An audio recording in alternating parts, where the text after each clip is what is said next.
Ili kuboresha mafunzo na kuongeza ujuzi wa wahitimu, Baraza la Chuo limeendelea kuhimiza chuo kutilia mkazo mafunzo kwa vitendo kwa kuboresha mashamba darasa, karakana za uhandisi, maabara na misitu ya mafunzo ili kutoa fursa kwa wanafunzi na wadau wengine wa kilimo kupata mafunzo ya vitendo ili waweze kuongeza maarifa, ujuzi na umahiri, ikiwa ni sehemu ya kuboresha elimu, ujuzi na kuwajengea wanafunzi umahiri wa stadi za maisha.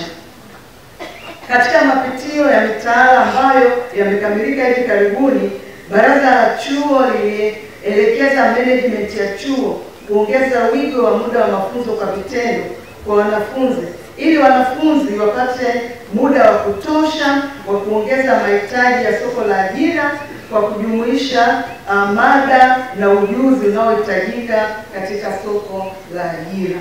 Katika kipindi hicho tukitekeleza mambo mengi, lakini naomba niruhusu nitaje mambo machache yafuatayo.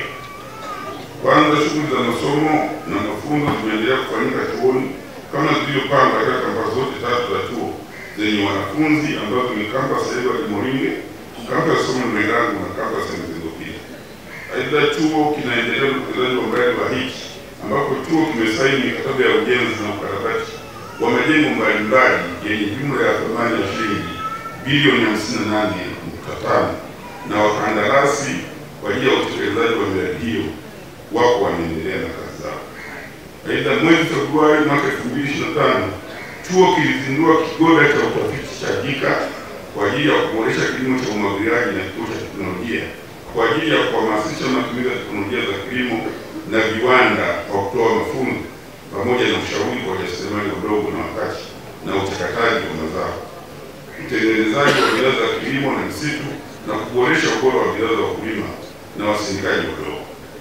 Na mwisho, katika kipindi cha mwezi Oktoba 2024 hadi sasa chuo kimepata miradi mipya 9 ya utafiti. Kwa majina naitwa Amos Boaz, ni mhitimu wa Chuo Kikuu cha Sokoine University of Agriculture. Nilikuwa nasoma kozi ya walimu wa hesabu na kompyuta. Swali ni kwamba endapo chuo cha Sokoine kitaongeza mafunzo kwa vitendo kwa vijana, itasaidia nini katika jamii? Kwanza, kitu kikubwa ambacho itasaidia kwa vijana ni kwamba itawezesha vijana wenyewe kujiajiri baada ya chuo.